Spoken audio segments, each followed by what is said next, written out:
Bonsoir à toutes et à tous, bienvenue dans cette édition d'information dans l'actualité de ce dimanche 3 octobre 2021. Les amis de la Guinée se disent rassurés de la situation socio-politique du pays. C'était lors de la célébration de l'an 63 de l'indépendance nationale. Les diplomates et autres partenaires techniques et financiers restent attentifs à l'évolution du pays. Et puis nous irons dans certaines préfectures de la Basse-Guinée avec les échos de la célébration du 2 octobre 2021. La ferveur était totale et les population a rendu un vibrant hommage aux pionniers de l'indépendance nationale. Enfin, la Guinée dispose d'un nouveau plan d'action intégré des ressources en eau. Le document vient d'être élaboré et va servir de bréviaire aux différents acteurs intervenant dans le secteur, une manière de corriger les anomalies liées à la gestion de cette denrée qui devient de plus en plus rare. Voilà pour le sommaire. Encore une fois, bonsoir à tous. Comme annoncé dans les titres, la célébration de l'an 63 de l'indépendance nationale a aussi mobilisé les ambassades accréditées ainsi que les partenaires techniques et financiers du pays. Une présence qui traduit l'excellence des relations entre la Guinée et les autres pays. Plusieurs diplomates se sont montrés attentifs à l'évolution de la situation socio-politique de la Guinée depuis le 5 septembre 2021. Explication en Soumane Kamara. Dans un contexte politique particulier, la Guinée a célébré le 2 octobre l'an 63 de son accession à l'indépendance nationale. 63 ans sur les marches d'une souveraineté assumée, mais aussi 63 ans de coopération féconde avec toutes les nations, de paix et de justice. En ces jours de fierté nationale, l'ensemble des partenaires techniques et financiers, tout comme le corps diplomatique et consulaire en poste à Conakry, ont répondu à l'invitation des nouvelles autorités du pays. Ces partenaires de la Guinée disent suivre avec une attention particulière l'évolution rassurante de la situation sociopolitique du pays. Le Royaume-Uni est un ami de la Guinée et un événement comme ci, c'est une occasion de souligner les bons liens et de regarder l'avenir et de continuer la bonne fraternité entre nos deux pays. Bon, il y a des nouveaux développements que nous suivons de près. Et nous ne manquerons pas naturellement, au fur et à mesure que la transition va se développer, d'accompagner correctement ces processus. Donc j'imagine que bientôt on aura un gouvernement avec lequel nous pourrons traiter. Nous avons hâte de le faire ça pour les raisons que vous venez de dire, c'est-à-dire il y a des priorités qui doivent être traitées et nous sommes prêts à accompagner ça. Mais il faut voir dans quel contexte, les conditions, etc. Et donc nous attendons. Depuis la prise du pouvoir par le CNRD le 5 septembre dernier, les nombreux actes posés ont largement contribué à la décrispation du climat social et politique en Guinée. Les efforts du colonel président redonnent l'espoir aux Guinéens. Des concertations nationales pour une transition inclusive et apaisée, à la publication de la charte de la transition en passant par la libération des détenus politiques, ces devoirs de mémoire à l'endroit des feux présidents, général Lansana Conté et Ahmed Sékou Touré et d'autres compatriotes tombés sur les champs de la démocratie, ainsi que la prestation de serment du président de la transition.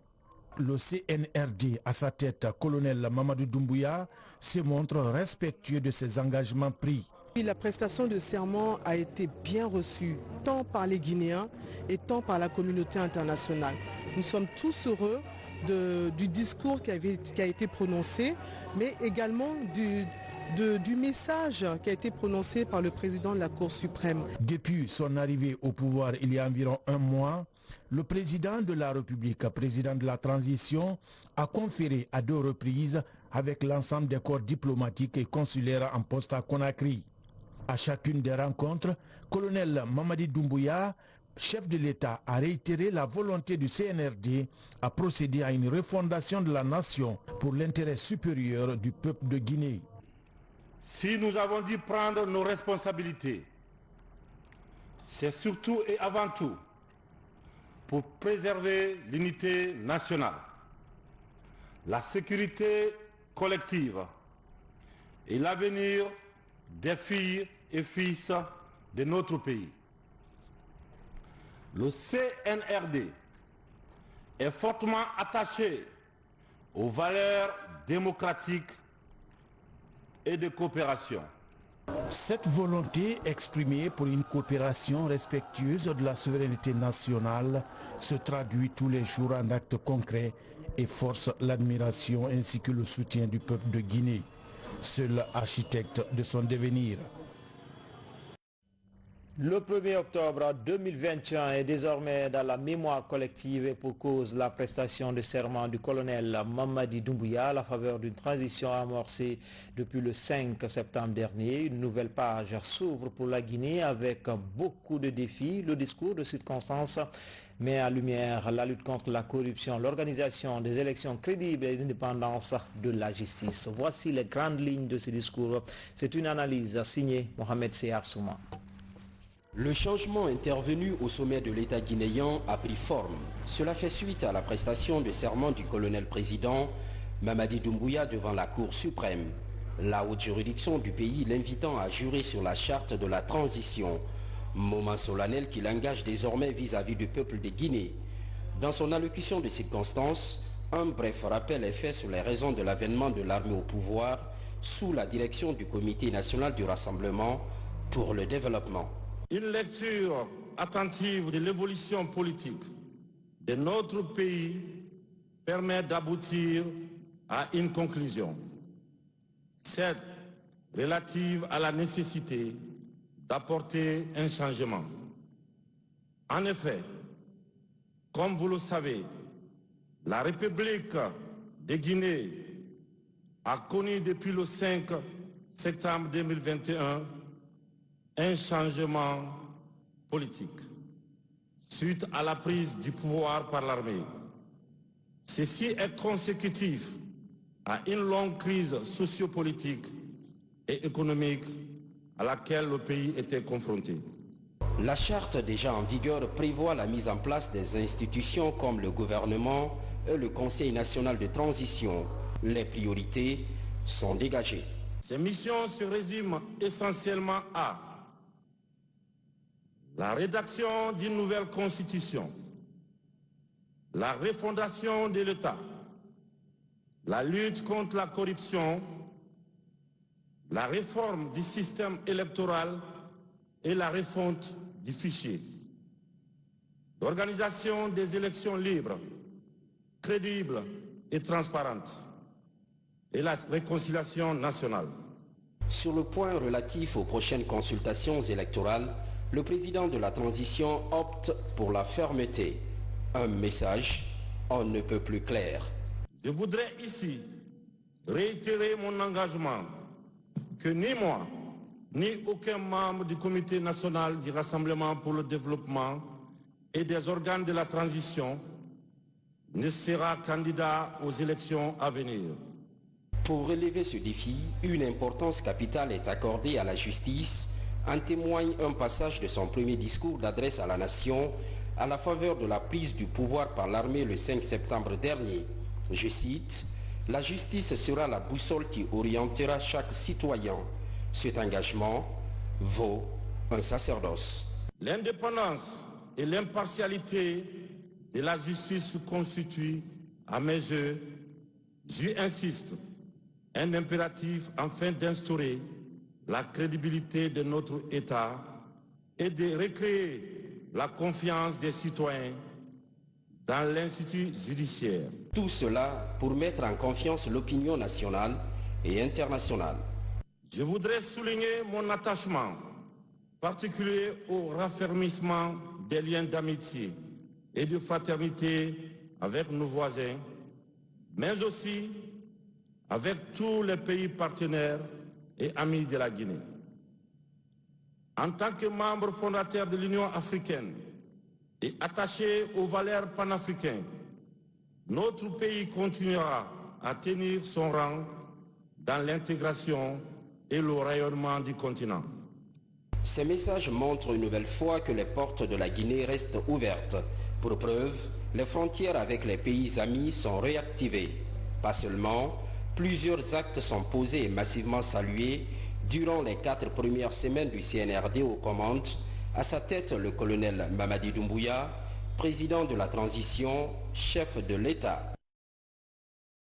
À la veille de la célébration du 2 octobre 2021, le chef de l'État s'était adressé à la nation entre désir de réconcilier les Guinéens et la mise en place d'institutions solides. Pour le colonel président, les défis sont énormes. Mais unis, nous y arriverons. Décryptage, Thierno Ousmane Diallo. Voyant peuple épris de liberté. Son adresse à la nation a duré 15 minutes, durant lesquelles le colonel Mamadi Doumbouya a décliné quelques axes de sa gouvernance.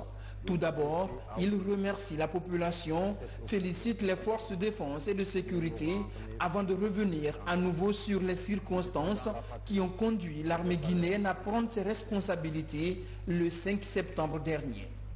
Comme indiqué dans notre déclaration de prise du pouvoir, une série de crises profondes et multidimensionnelles ont fini par saper les fondements de notre nation. Crise due notamment au dysfonctionnement des institutions constitutionnelles, l'instrumentalisation de la justice, les violations graves et répétées des droits de l'homme et des libertés fondamentales. Un discours solennel durant lequel le président de la République n'a pas manqué de rendre hommage aux pionniers de l'indépendance. À plusieurs reprises et de différentes manières, il a insisté sur les notions de solidarité et d'unité. Un discours rassembleur pour tourner la page de la division et bâtir une nation harmonieuse avec des institutions fortes. L'heure est au rassemblement de tous nos compatriotes autour des actions engagées par le CNRD pour permettre à notre pays de sortir de cette période transitoire avec les institutions plus fortes. Une nation plus tolérante et réconciliée avec elle-même, où toutes les opinions peuvent s'exprimer librement. Dans cette Guinée nouvelle que nous voulons bâtir ensemble, tout sera mis en œuvre pour que force reste à la loi. En ce discours prononcé à la veille du 2 octobre, les Guinéens se font une idée de ce à quoi va s'atteler le gouvernement qui sera bientôt mis en place.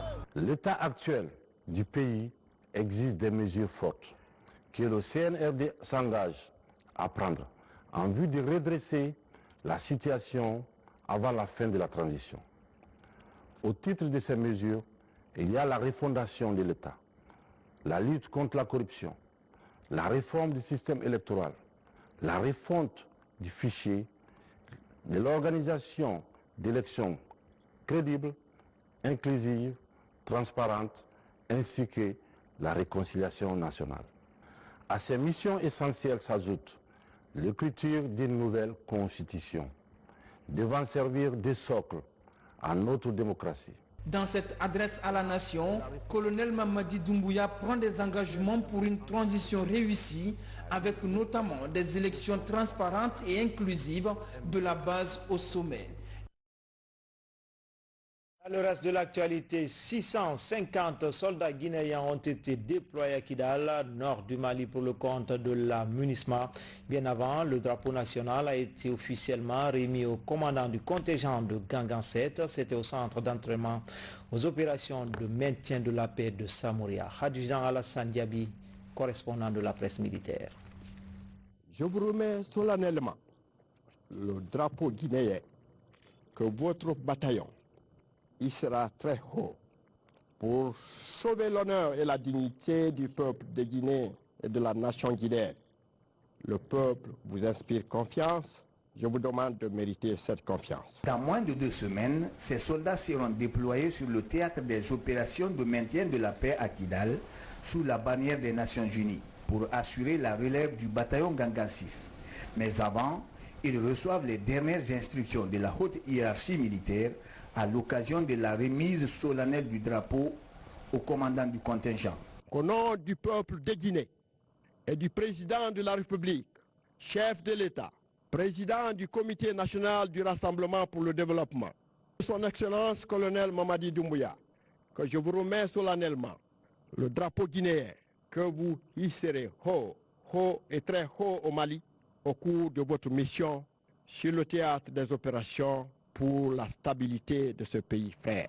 De 2012 à ce jour, 2 compagnies et 6 bataillons de type onigien se sont relevés au Nord Mali, avec la projection du bataillon Gangan 7 La Guinée est à près de 7000 soldats déployés au compte de la mission multidimensionnelle intégrée des Nations Unies pour la stabilisation au Mali, MINUSMA. Depuis le 1er février de l'année en cours, 708 soldats des forces armées guinéennes devant constituer l'ossature du bataillon Gangan 7 sont mis à la disposition du centre d'entraînement aux opérations de maintien de la paix pour une mise en condition opérationnelle, parmi lesquels seuls 650 sont retenus. De cette date, un panel de formation a été au rendez-vous de la préparation du bataillon. Cette mission est certes difficile et le chemin pour y parvenir est plein d'embûches.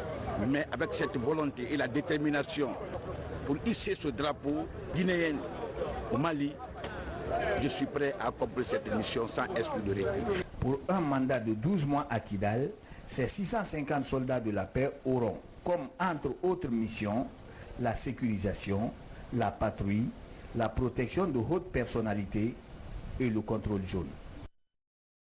La fête du 2 octobre, c'est aussi ces témoignages et souvenirs des compagnons de l'indépendance.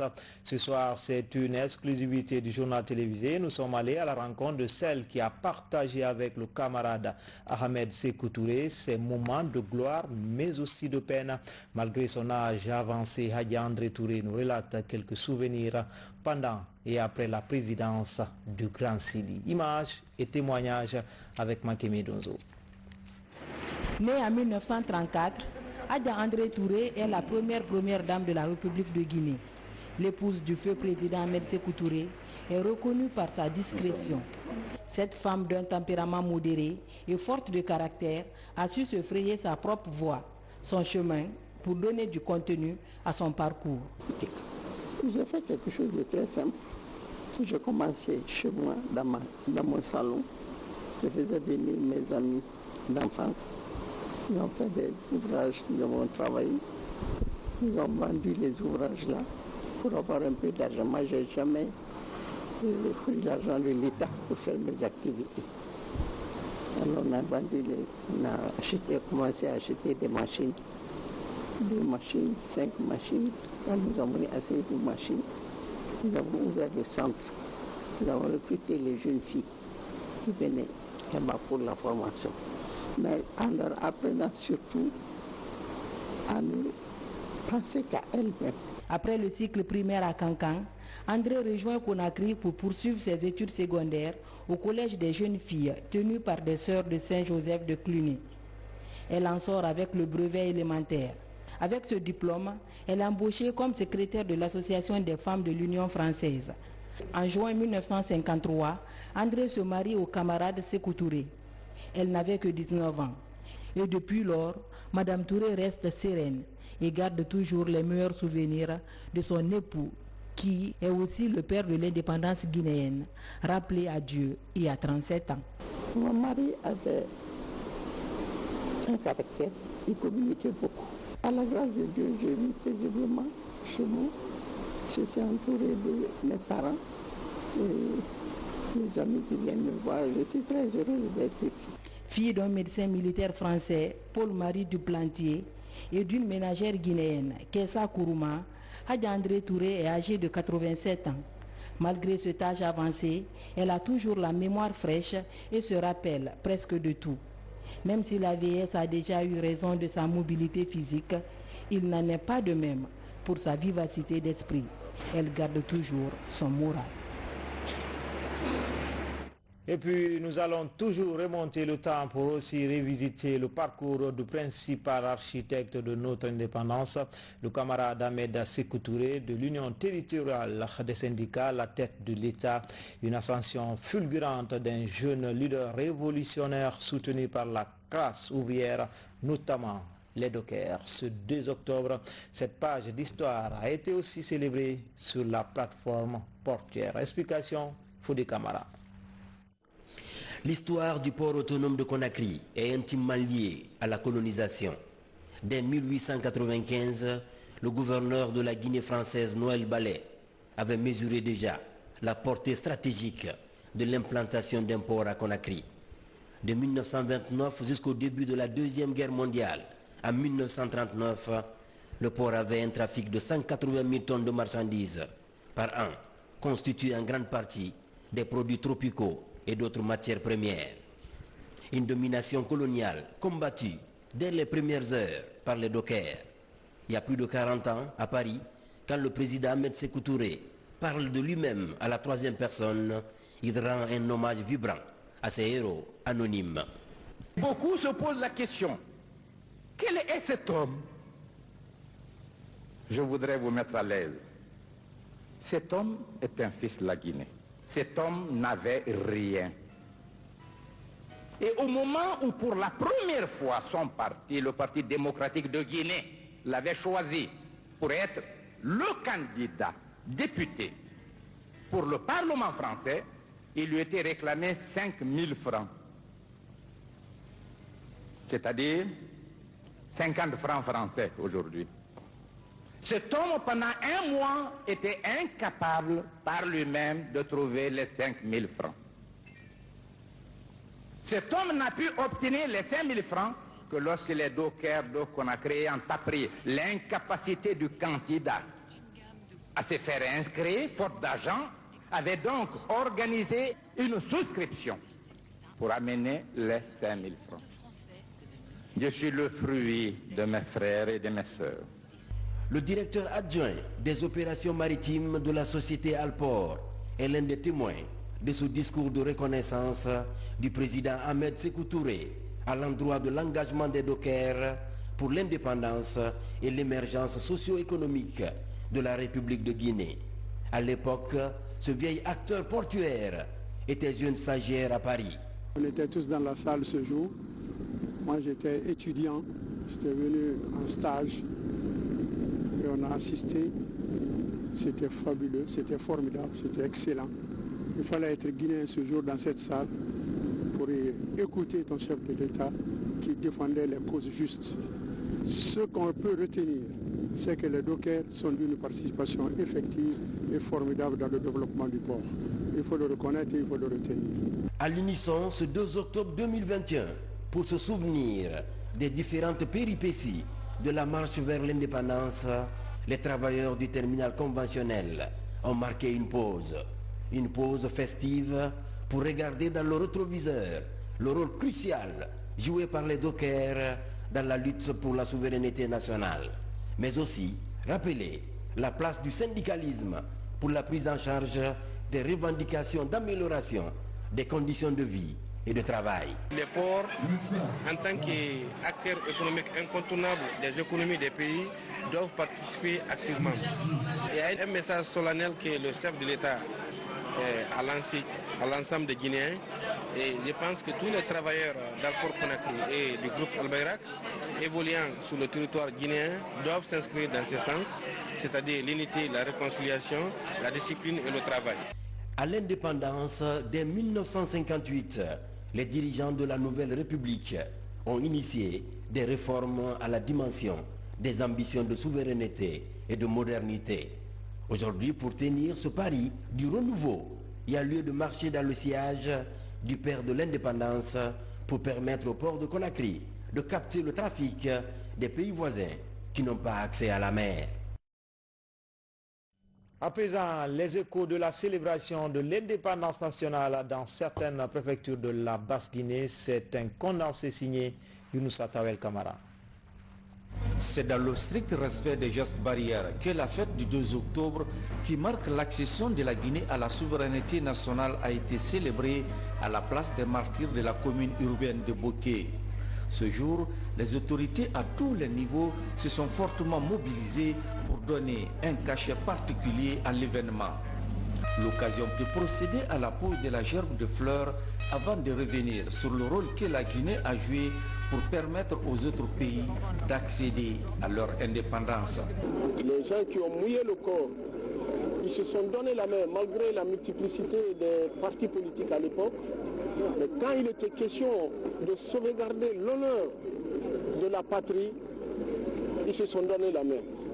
Ils sont restés l'un derrière l'autre comme un seul homme pour sauvegarder l'honneur et puis nous donner l'indépendance.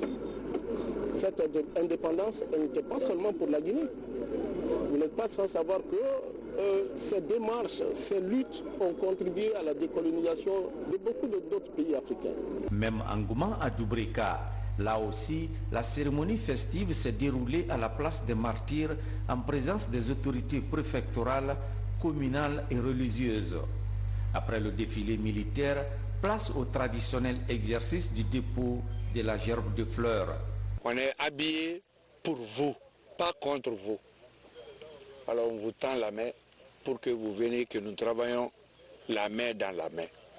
La fête d'aujourd'hui, ça s'est très bien passé. Vous nous voyez à l'œuvre et vous voyez tous les sous-préfets sont autour de moi.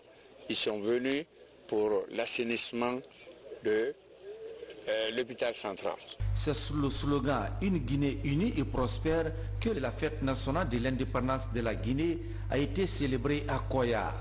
Tout a commencé par la revue des troupes par le nouveau préfet avant de procéder à la pose de la gerbe de fleurs à la place des martyrs. Je voudrais m'incliner pieusement devant la mémoire des illustres disparus pour la décolonisation et pour l'indépendance de notre nation.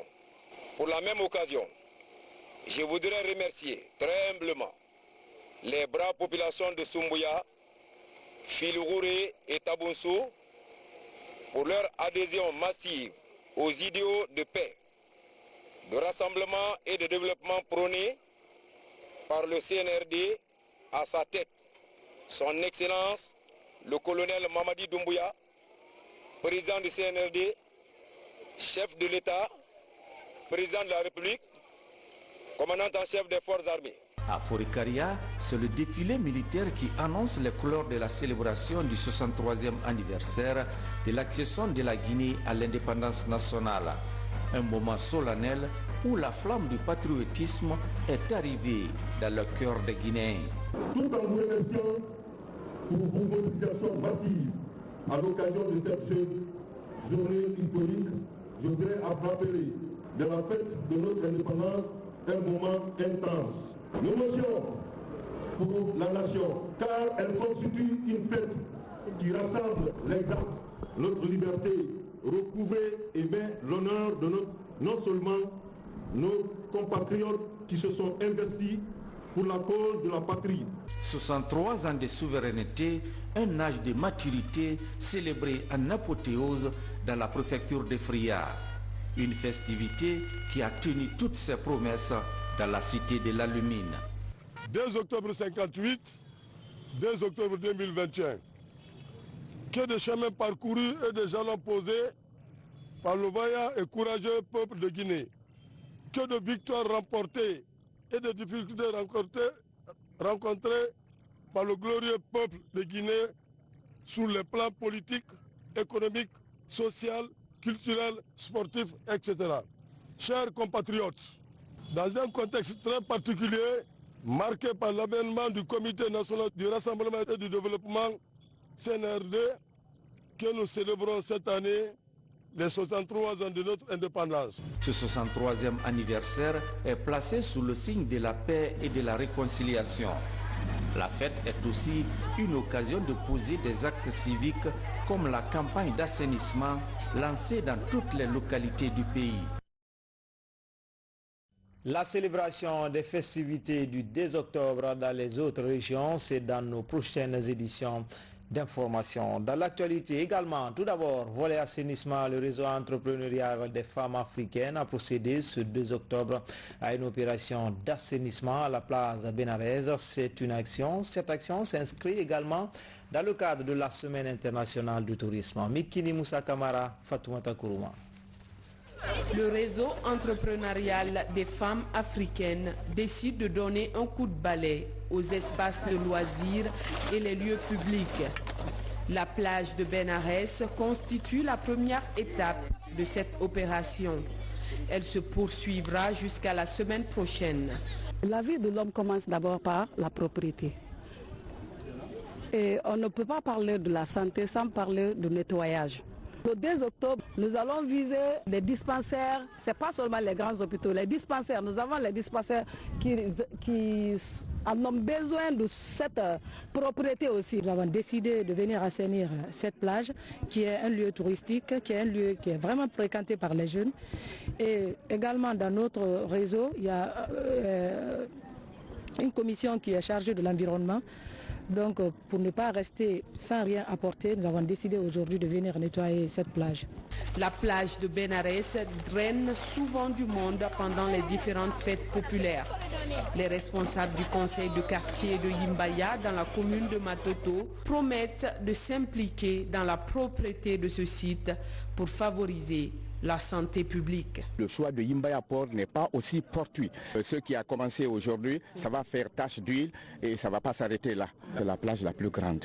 Nous avons 7 km de plage, un don de Dieu. Ces travaux interviennent sur fond de célébration de fêtes, à savoir l'accession de la Guinée à sa souveraineté couplée à la Semaine internationale du tourisme.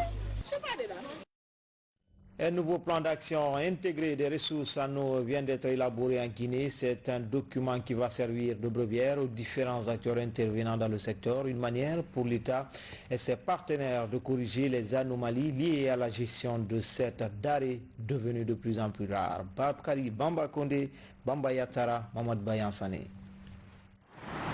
La Guinée, château d'eau de l'Afrique de l'Ouest, bien qu'elle dispose d'abondantes ressources en eau, les problèmes dans ce secteur persistent. Pour inverser la tendance, le gouvernement et ses partenaires au développement conjuguent leurs efforts. D'où cette rencontre des structures clés impliquées dans la gestion des ressources en eau pour l'élaboration d'un plan d'action national intégré afin de s'accorder sur les démarches à suivre pour la satisfaction des populations en eau potable. Les ressources en eau de la Guinée sont très importantes, mais malheureusement ne bénéficient pas d'une bonne gestion et aussi de la valorisation de la ressource. Donc on a eu à élaborer et adopter la politique nationale de l'eau. Pour que cette politique soit une réalité, pour la mettre en œuvre, il faut un plan d'action. Donc c'est ce plan d'action national de gestion que nous sommes en train d'élaborer maintenant, et qui sera assorti d'un plan d'investissement. La Guinée est appuyée dans ce projet par l'Union internationale de la conservation de la nature avec un financement de l'Agence suédoise du développement international. L'objectif est de cadrer ces études des consultants et permettre à tous les participants de se prononcer de manière consensuelle sur les tâches à exécuter ainsi que les différentes étapes du projet. La Guinée a toujours été appelée comme le château d'eau d'Afrique de l'Ouest. Et une bonne gestion des ressources en eau en Guinée voudrait dire que toute l'Afrique de l'Ouest aura suffisamment d'eau en quantité et en qualité suffisante. Du côté guinéen, la chef de cabinet du ministère de l'Hydraulique ne doute pas de la réussite du projet et de la pertinence des études élaborées à cet effet. Ce plan permet d'avoir plus de financement pour gérer convenablement les ressources.